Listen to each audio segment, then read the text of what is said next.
A 15-year-old boy is hospitalized after a crash that killed his mother. Anaheim police now are investigating if it was an accident or something sinister. It happened last night in the 800 block of South Street in Anaheim.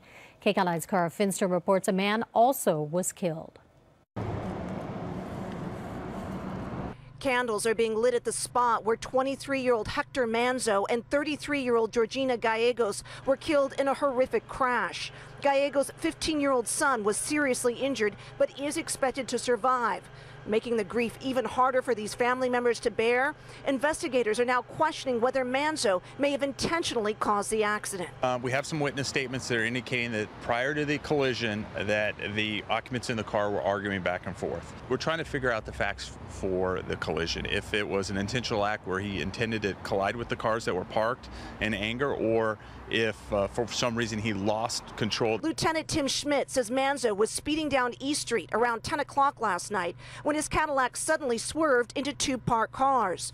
The force catapulted his car up into the cinder block wall, where it somehow punched through two holes as it flipped over. The car then landed upside down in someone's backyard. And all of a sudden, we heard a loud crash.